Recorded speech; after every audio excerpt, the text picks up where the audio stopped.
I thought I knew every one-way smoke in the game, but then 100 Thieves Steel pulled this one out in the grand final. I'm going to show you guys the footage, and then we're going to break it down on the other side. You can see Steel's here with the cam. With the nerdy cam here on U-Haul, he's going to be able to tag one of the three players, gets all the info. There's the cage and the trip. Oh, he's so good with these setups. Spike planted. And he's going to be able to hold on to this position. U-Haul is extremely important to control in these post plants. It will give 100 Thieves a lot to work with. But in comes Drone, looking to take down Steel. Oh, I thought that he wasn't going to win that one. Steel, though, wrapping his way around 100 Thieves with every single kill. And the defuse comes in as well. All right, so here's how you do the one-way lineup. You're going to get into this corner, and then you're going to look at two ropes that are hanging from the roof. The first one is going to be right over here, and the second one is right over here. And you're going to put your crosshair right in the middle, and then you're going to go up until you come to the little crease in the two wooden tubes at the top of the roof. And then this is going to be your lineup. So like this, and you're going to get your one-way smoke in U-Haul. Now in the footage, Steel had his tripwire right over here.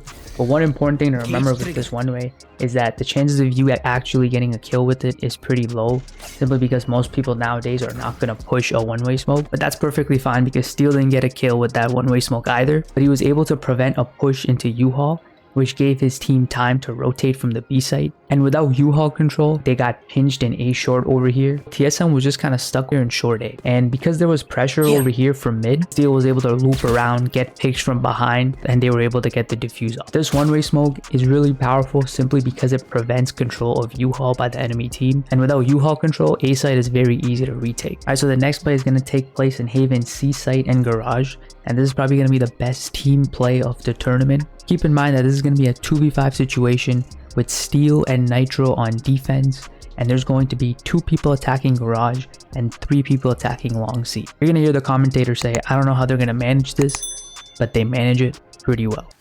And this is dangerous actually for T1. They've lost control of A lobby. That deep smoke is going to give a lot of info to 100 Thieves. I don't know how Nitro and Steel are going to hold this hit. Nitro won't get blind, and that is definitely a very big positive. Oh, unreal stuff there from Steel. What a reaction. And somehow gets the next one too. These guys are looking so damn good right now. Oh, that was so beautiful. Let's first deal with the Garage situation. This is the smoke that Steel used in Garage, and this is the camera spot. Now the plan was that he would wait for the enemy to come onto the site, and then he would activate this cage. Now this would force one of 2 outcomes, and both outcomes would be in his favor. So the first outcome would be that the enemy would wait for the smoke to die out over here. That would delay the attacker's push, and it would give his teammates time to rotate all the way from A site to C. And the second outcome is what you saw unfold, that they would push the smoke, which is what most players will do. And this is the enemy's point of view right over here.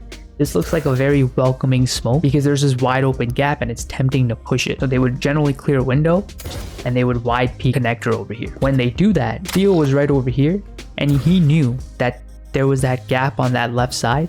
So there was really only one place that the enemy is going to come from if they push the smoke. So he had his crosshair in that one place that the enemy would come from. The Jet didn't know, however, where the Cypher would be. So the Jet had to react while Steel didn't, which is why this is a very powerful smoke. Now, if they did push through the smoke, he would know that because of the sound effect that happens when an enemy player pushes your Cyber cage. So that's why this cage was very, very important. Remember, it either delays the push or it gives them a fairly easy pick. So you're gonna look at the group of tiles with the paper and you're gonna count from over here and you're gonna put it on the 5th tile. So it's gonna be 1, 2, 3, 4, 5 right over here. This is gonna be the Cyber cage, which is going to pretty much bait your opponent because it's going to have this gap over here, which is going to force them to peek this. Meanwhile, you're over here and you have your crosshair right over here and you're just waiting for them to push this so you can click their head. All right, so that was Garage. Now we come to Long C. So over here, what happened was Nitro, who was Omen, was on this box and he probably heard footsteps Long C, so he told Steel to activate this one-way cage, and this is what Omen had. Now really quickly, the one-way smoke, I've covered this one-way smoke before on my channel. This is the one-way smoke right over here. I don't really stand anywhere. You just kind of aim for this top ledge and it's going to bounce off and it's going to land on the window ledge. That's the one-way smoke. If you want to take advantage of this one-way smoke by yourself, put a camera over here on this wall so it gives you a vantage point of people entering the site. And you're going to actually position yourself over here on logs right over here in the corner. And as soon as you hear people's guns start poking through, if you feel like they're rushing, you can activate this cage and you peek this. And you kind of get the same effect if you can't get on the box, it's still a very good one-way. And if you have a tripwire over here, which Steel did in that clip, it works out very well. So that is the setup. That is what happened on Long C. And this is probably the best team play of the tournament. This kind of sums up 100 Thieves as a team. I know Hiko gets all the attention, but this is a fully loaded team and Steel really is their secret weapon. What I'm going to do next is show you guys two different clips. Both are going to be from 100 Thieves Steel. Is him using two really good camera spots in a real game situation. He doesn't get any kills off of them, but they're really good camera spots. So I'm going to show you the camera spots in action in game, and then I'm going to show you exactly how to execute those spots on the other side. This is kind of how Haven plays out. You want to try to control as much position as possible. We get that early exchange around the A side of the map.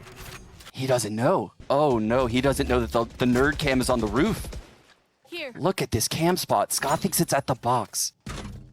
Oh, Steel, you rat. So essentially what you saw him do was he came here and he put the camera right over here on the roof. That was the camera spot. This right over here. Now I was playing around with it, and you can actually get a better spot and you can actually expose yourself less.